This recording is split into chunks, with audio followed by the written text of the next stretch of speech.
the marijuana, that be my medicine. And I'm a mixture of MJD and the weatherman. A revolutionary banging on my adversaries. And I love Dr. King, but violence might be necessary. Cause when you live on MOK and niggas very scary, you might have to pull your AKs and went to the cemetery. We overworked, underpaid, and we underprivileged. They love us, why? Because we feed the village. You really make it up, just become a prisoner of privilege. You willing to share the information that you've been given. Like who really runs this? Like who really wants that man that says he runs this? Like who really wants that man that says he runs this, says he runs this? Like who really runs this? Like who really runs this, says he runs this? Like who in the world gonna tell that sir who to put on the UK colors? Now don't be silly. Who the fuck gonna bully me if I got a billion? If I got a billion, a bitch, you go on me. I'm like, who cares? But it wouldn't be on TV. Shut up and talk this game. So the question is, when guys are home and that trader ass bitch alone, who's that voice in the side of the phone that shakes her right of his bones? Gonna be the man behind the man behind the man behind the throne. Go!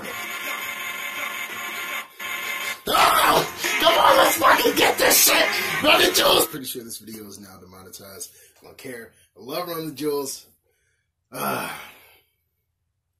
So basically this video is going to be me just, I don't know, kind of giving a recap of Final Space. I'm definitely going to be talking about a lot of highlights within the series. And yeah, I guess, like I said, me just recapping. Now I should let you know this right now, and I'm pretty sure if you watched my previous reactions of the show, then you already know this about me. I tend to deviate from time to time. You gotta forgive me. I don't know, when something comes up in my head, I want to talk about it. I'm trying to be all professional and shit. I got like a list of stuff I want to talk about. So, yeah. Just to kick this thing off, let's talk about some dynamics here, specifically between Gary and Quinn. Because I also want to talk about the dynamic between Gary and Avocato. I love how in episode 1, Quinn has no interest in Gary whatsoever. And Gary is infatuated with her, you know what I mean? Like, Gary's the type of person that tends to wear his emotions on his sleeve. So he's very blunt, and he's very forward about how he feels about certain situations. Sorry if the lighting's weird, by the way. Right now my lights are set up to where it's like, if I was sitting like back, I guess like this, it would be better, but since I'm leaned kind of forward, there's like a shadow. I don't know. Weird shit. Yeah, in episode 1, Quinn had like little to no interest in Gary at all.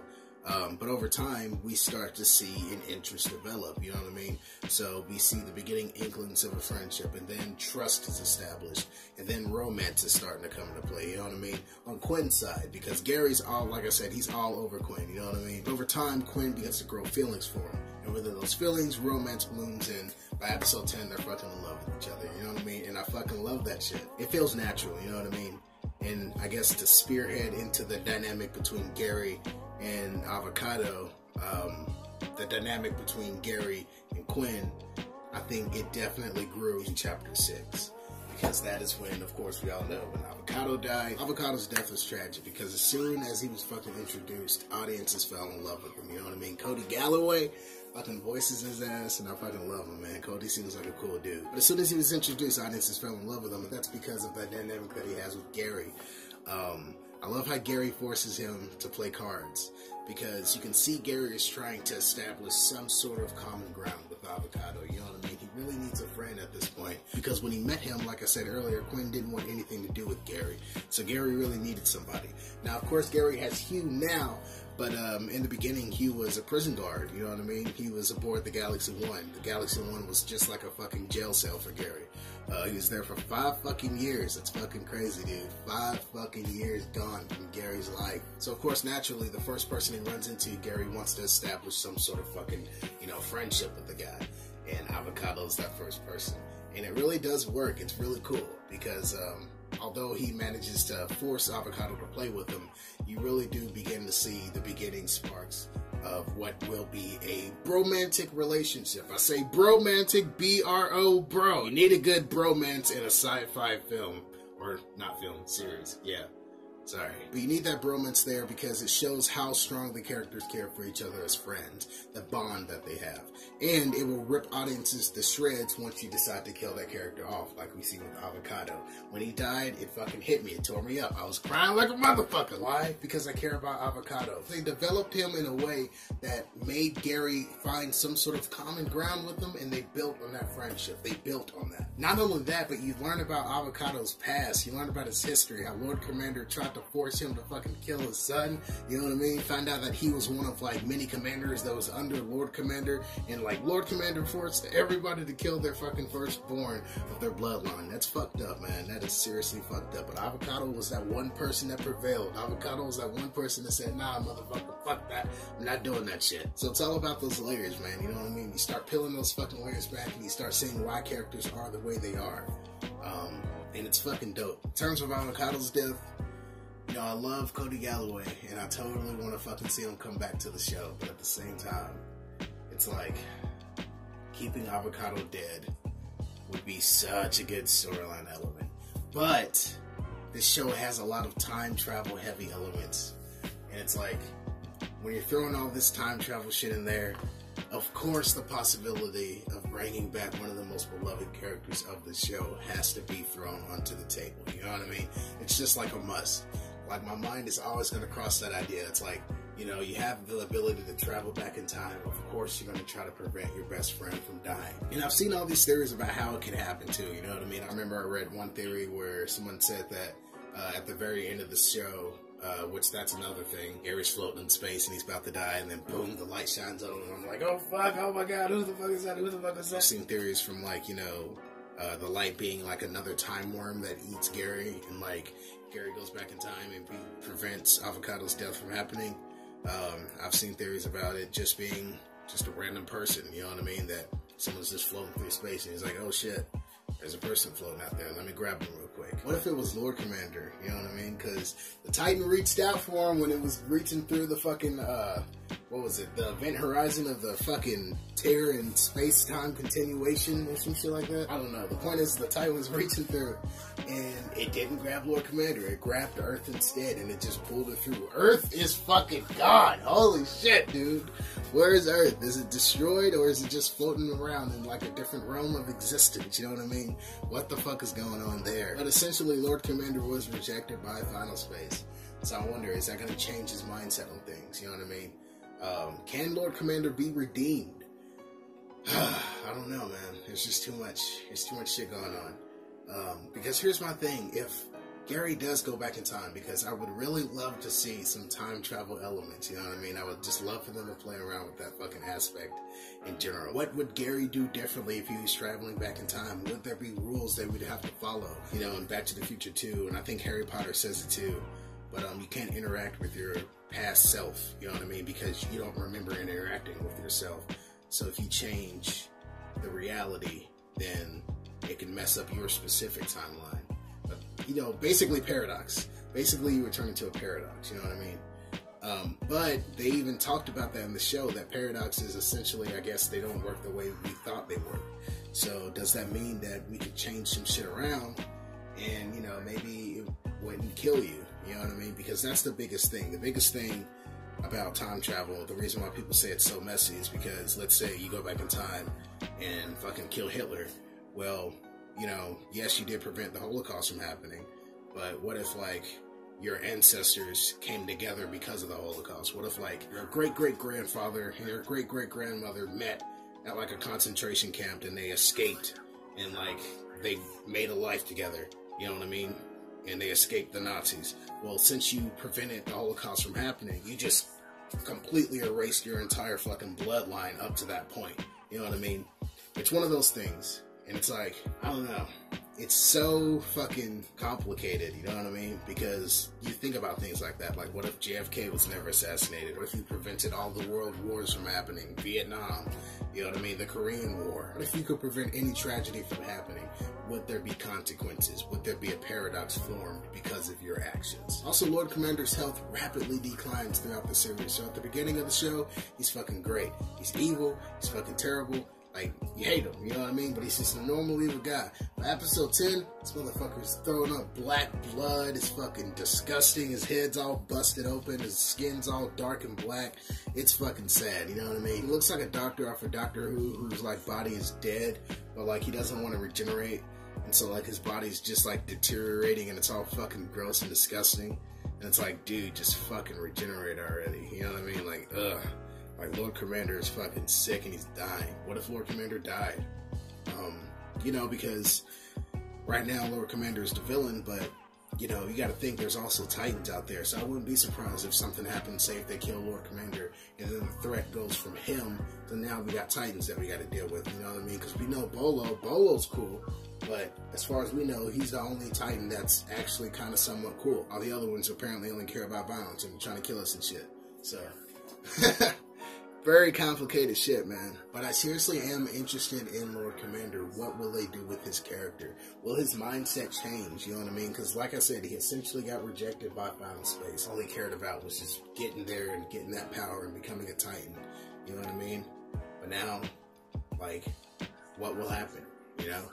Will he stay evil? Because you got to think, Little Kato, and Little Kato's still alive. Like, when Gary slammed his ship in the Lord Commander ship, like, I remember some people were like, oh my god, Little Kato might be dead. I'm like, no, he's not dead, okay? Little Kato's still alive. Little Kato's still alive. They're not going to kill him off. But I'm wondering, though, what is Little Kato's mindset? Because, I mean, as far as he's concerned, he failed in killing Lord Commander. You know what I mean?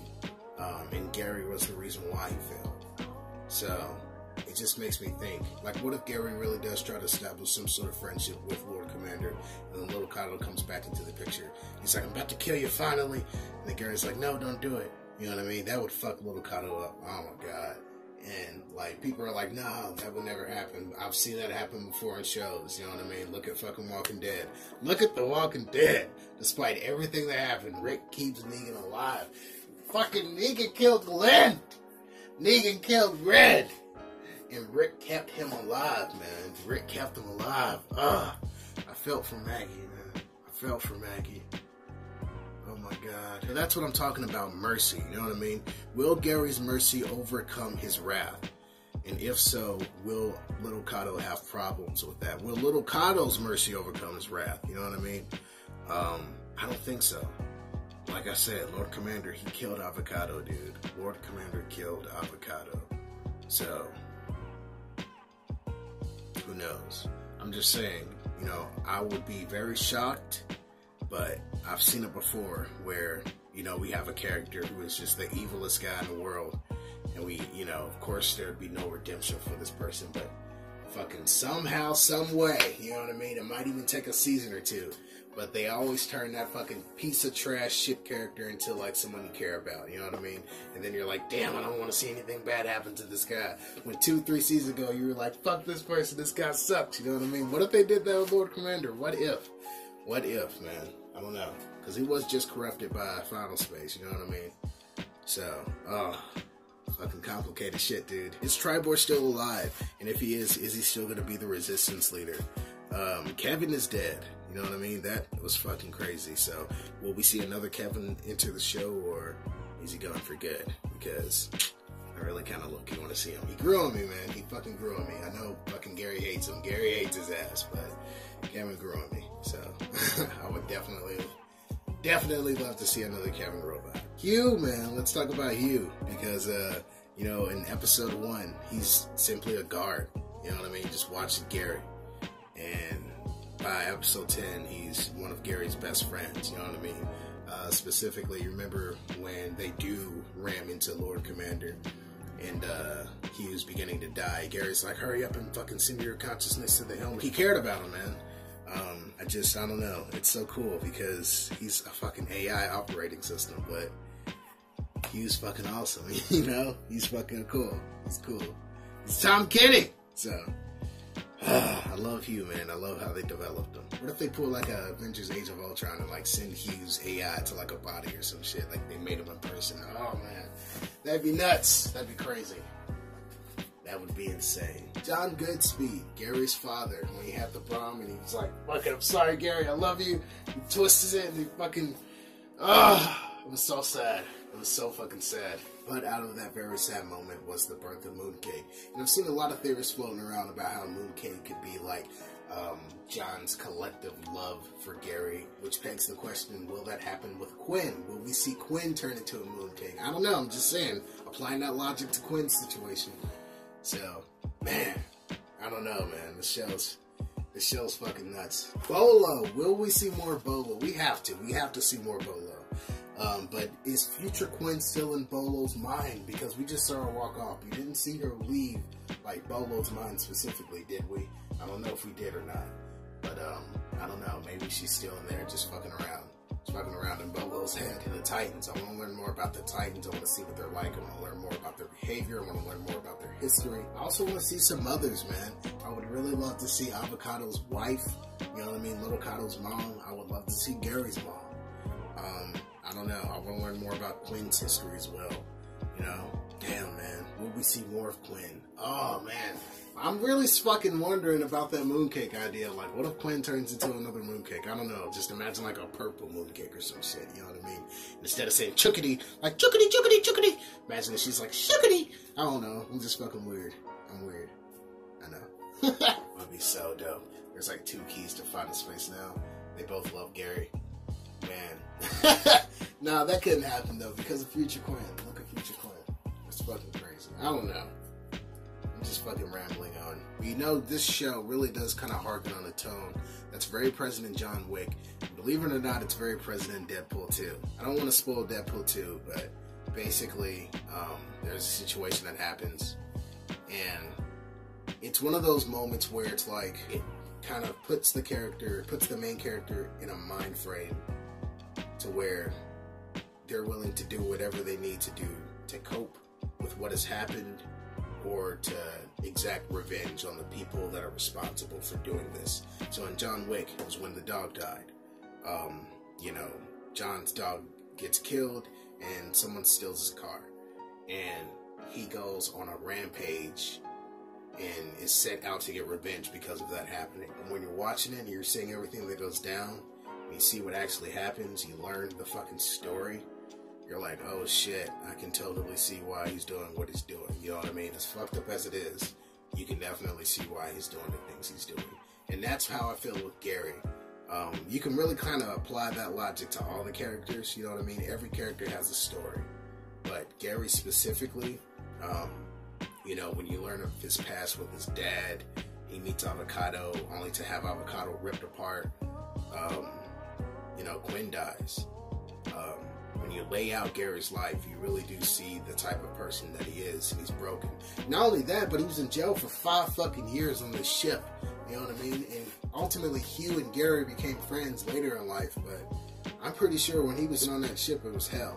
You know what I mean? On a ship for 5 fucking years, and you have no social interaction with anyone else. I mean, it must be hell. And that's another thing I love with the show. I think this show definitely shows how important social interaction is with other people, you know what I mean? Because, I don't know, that fucks me up, man. Gary lost a lot of time on that ship. And so, you can definitely see why he grew attached to Avocato so quickly. When that loss is received, when Gary loses Avocato, when Avocato's killed, you can definitely see that pain within Gary, you know? And in regards of if it's justifiable, whatever Gary does after that, that's up for you to decide.